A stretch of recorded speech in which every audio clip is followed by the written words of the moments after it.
गावातील स्मशानशेडची अवस्था दयनीय, गळकेपत्रे, बाकड्यांचा अभाव आणि चिखलाचे साम्राज्य, ग्रामस्थ संतप्त. ग्रामपंचायतीकडून दुरुस्ती आणि संरक्षक भिंतीसाठी निधीची मागणी.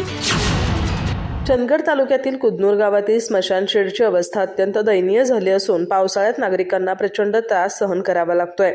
सुमारे 8,000 लोकसंख्या असलेल्या या मोठ्या गावात स्मशानशेडची दुरुस्ती आणि देखभालीकडे प्रशासनाचं दुर्लक्ष झाल्यानं ग्रामस्थांमध्ये नाराजीचं वातावरण आहे. गावापासून 2 किलोमीटर अंतरावर असलेल्या स्मशानभूमीपर्यंत जाण्यासाठी शववाहिकेची सोय नाही. त्यामुळे मृतदेह वाहतुकीदरम्यान ग्रामस्थांना मोठ्या अडचणींचा सामना करावा लागतो. स्मशानशेडवरील पत्रे गळके झाल्यानं पावसाचं पाणी थेट शवशेगडीवर पडतं. त्यामुळे अग्नी देताना नातेवाईक आणि उपस्थित ग्रामस्थांना त्रास होतो.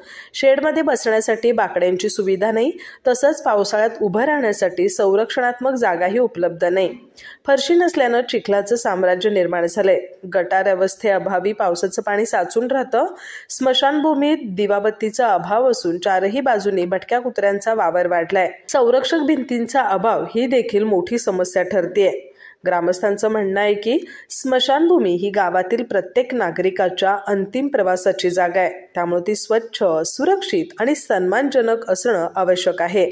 गावातील ज्येष्ठ नागरिक आणि सामाजिक कार्यकर्त्यांनी शासनाच्या निधीतून स्मशानशेड दुरुस्ती, संरक्षक भिंत आणि दिवाबत्तीची व्यवस्था करण्याची मागणी केली आहे. ग्रामपंचायतीकडूनही यासाठी शासनाकडे निधीची मागणी पाठवण्यात आली असून लवकरात लवकर उपाययोजना व्हाव्यात अशी अपेक्षा ग्रामस्थांनी व्यक्त केली आहे. अधिक माहिती आणि ताज्या घडामोडींसाठी आजच आमचे चॅनल सबस्क्राइब करा.